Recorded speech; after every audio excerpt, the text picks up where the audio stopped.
রোজকার মতো নিয়ে চলে এসেছি আজকে আবার একটা নতুন রান্নার রেসিপি। আজকে রান্নার রেসিপিটা হতে চলেছে সুজি দিয়ে ল্যাংচা রেসিপি।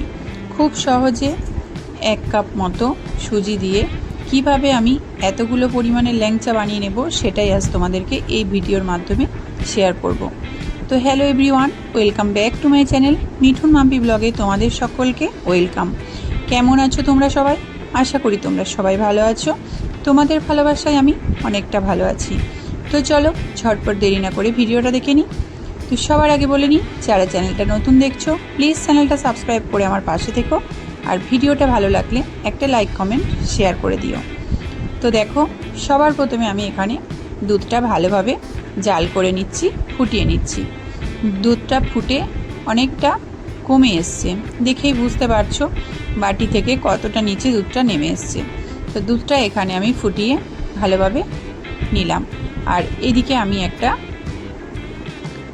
তাওয়ার মধ্যে বেশ কিছুটা ঘি দিয়ে দিলাম।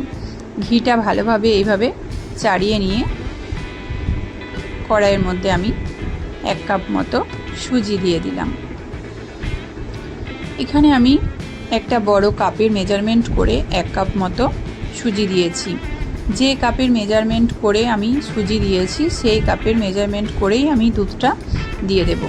তো সুজিটা ভালোভাবে ঘিয়ের সাথে ভেজে নিতে হবে।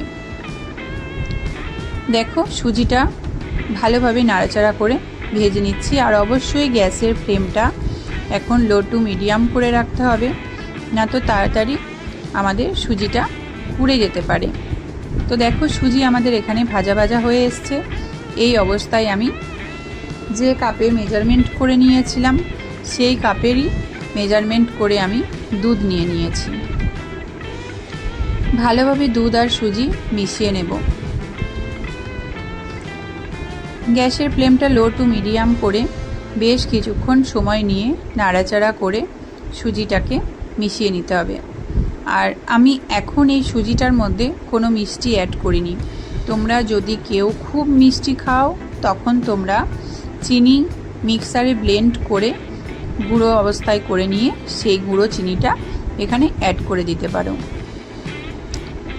তো দেখো, আমি একদম টাইট করে নিয়েছি, একদম ময়দা মাখার মতো শক্ত করে নিয়েছি। তো এটা আমার হয়ে গেছে। এবার একটা থালার মধ্যে আমি এই সুজিটা নিয়ে নেব। অনেকটা সময় নিয়ে হাত দিয়ে ভালোভাবে থেঁচে নিয়েছি সুজিটাকে। এবার এরকম হাতের তালুর মধ্যে একটুখানি তেল নিয়েছি, সাদা তেল। তোমরা চাইলে ঘিও নিতে পারো, আমি এখানে সাদা তেলই নিয়েছি। তো সাদা তেল নিয়ে একটু একটু করে সুজি নিয়ে এইভাবে ভালো করে চেপে চেপে গোল করে একটা ল্যাংচার আকারে আমি সুজিগুলোকে করে নিয়েছি। তোমরা চাইলে যে যেরকম চাও শেপ দিতে পারো, তবে যেহেতু আমি এটা ল্যাংচার রেসিপি করছি তো আমি ল্যাংচার আকারে সুজিগুলো একটা একটা করে শেপ দিয়ে নিয়েছি। দেখো, আমি এইভাবে একটা করে তোমাদেরকে দেখালাম। এইভাবে আমি পুরো সুজিটা একটা একটা করে করে নিয়েছি। দেখো, এই আমার এতগুলো ল্যাংচা তৈরি হয়েছে। তো এবার আমি একটা প্যানের মধ্যে বেশ কিছুটা তেল দিয়ে তেল গরম হতে দিয়েছি। তেল গরম হয়ে এলে একে একে আমি সব কটা ল্যাংচা ভেজে নেব। সব কটা আমি একসাথে দিয়ে ভেজে নেব। গ্যাসের ফ্লেমটা লো টু মিডিয়াম করে আমি ভালোভাবে উল্টে পাল্টে লাল করে ভেজে নেব। আর ওপর থেকে তেল একটু একটু করে ছিটিয়ে ছিটিয়ে দিয়ে আমি উল্টে নিয়েছি। একবারে যদি এটা উল্টানোর চেষ্টা করি ছেড়ে যেতে পারে, ফেটে যেতে পারে, সেই জন্য একটু সাবধানে এটাকে একটু নাড়াচাড়া করে ভালোভাবে ভেজে নিতে হবে। তো দেখো, আমি খুব সুন্দর করে একদম লাল করে ভেজে নিয়েছি। এবার আমি একটা পাত্রের মধ্যে উঠিয়ে নেব। সব কটা ল্যাংচা আমি একটা পাত্রের মধ্যে উঠিয়ে নিলাম। এই একই প্রসেসে আমি আরও বাকি যে ল্যাংচাগুলো ছিল সেগুলো আমি ভেজে নিলাম। ভিডিওটা দেখতে দেখতে অবশ্যই বলে যাবে তুমি কোথা থেকে ভিডিওটা দেখছো। আর তোমার একটা সুন্দর মন্তব্য আমার এই ভিডিওর মধ্যে রেখে যেও, কারণ তোমার ওই একটা সুন্দর মন্তব্য আমাকে আবার একটা নতুন ভিডিও বানানোর উৎসাহ দেয়। আর এই রেসিপিটা অবশ্যই বাড়িতে একবার ট্রাই করো। আশা করছি তোমাদের এই ভিডিওটা ভালো লাগবে। আর এই রেসিপিটা বাড়িতে বানালে আশা করছি তোমাদের এই রেসিপিটাও ভালো লাগবে। বাচ্চা থেকে বুড়ো সবার অনেক পছন্দ হবে। আর রুটি বা পরোটা, লুচি এই সকল জিনিসের সাথে একটা দিলে বেশ ভালোই খাওয়া যাবে। আর দেখো এখানে আমি চিনির রসটা করব, সেটার জন্য আমি এখানে 2 কাপ মতো জল নিয়েছি, তার সাথে আমি বেশ কিছুটা চিনি দিয়ে দিয়েছি। তোমরা যে যেরকম পরিমাণে মিষ্টি খাবে সে সেরকম পরিমাণে চিনিটা অ্যাড করবে।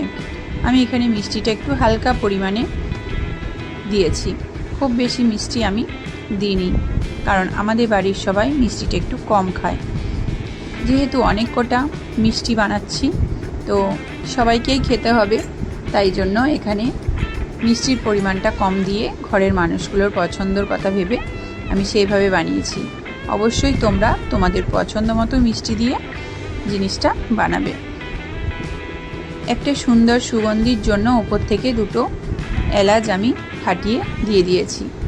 চিনির রস বেশ কিছুক্ষণ ফোটানোর পর যখন দেখবে এইভাবে হাতে নিয়ে চ্যাটচ্যাটে একটা ভাব এসছে, সেই অবস্থায় ল্যাংচাগুলো একে একে গ্যাসের ফ্লেমটা কমিয়ে দিয়ে দেবে। সবকটা ল্যাংচা গ্যাসের ফ্লেমটা কমিয়ে আমি একে একে দিয়ে দিলাম। আর এই চিনির রসটা দেখো কতটা হয়েছে, একদম ডুবো ডুবো হয়ে থাকবে ল্যাংচাগুলো, তবেই ভেতরে রসগুলো ঢুকবে, জিনিসটা খেতে অনেকটা সুন্দর লাগবে। একদম পারফেক্ট হয়েছে দোকানের মতো। অবশ্যই বাসায় একবার করে তোমরা ট্রাই করবে, আশা করছি তোমাদেরও ভালো লাগবে। বাড়িতে ছোট বাবু থাকলে ওদের অনেক পছন্দ হবে। আমার বাবু তো এটাকে অনেক পছন্দ করে অনেক মজা করে খেয়েছে। তো পরে যখন সবকটা ল্যাংচা রসের মধ্যে দেওয়া হয়ে গেছে, গ্যাসের ফ্লেমটা একটু বাড়িয়ে আমি একবার ফুটিয়ে বন্ধ করে দিয়েছি। এইবার একটা প্লেটের মধ্যে তোমাদেরকে সার্ভ করে দেখাচ্ছি। তো দেখো প্রত্যেকটা ল্যাংচা কত সুন্দর দেখতে হয়েছে। আর এখানে আমি তোমাদেরকে একটা ল্যাংচা ভেঙে দেখাবো কতটা সফট হয়েছে। দেখো ল্যাংচাটা কতটা সফট হয়েছে। তো এই ছিল আমার আজকের রেসিপি। আমার আজকের রেসিপি তোমাদের কেমন লেগেছে অবশ্যই কমেন্ট বক্সে জানাবে। ভিডিওটা ভালো লাগলে একটা লাইক, কমেন্ট, শেয়ার করে দিও। আর যদি তুমি আমার চ্যানেলের নতুন বন্ধু হও অবশ্যই চ্যানেলটা সাবস্ক্রাইব করে আমার পাশে থেকো। তো আজকের মতো এখানেই বিদায় নিচ্ছি, পরের দিন দেখা হবে আবার একটা অন্য ভিডিওর মাধ্যমে। তো সবাই ভালো থেকো, টাটা।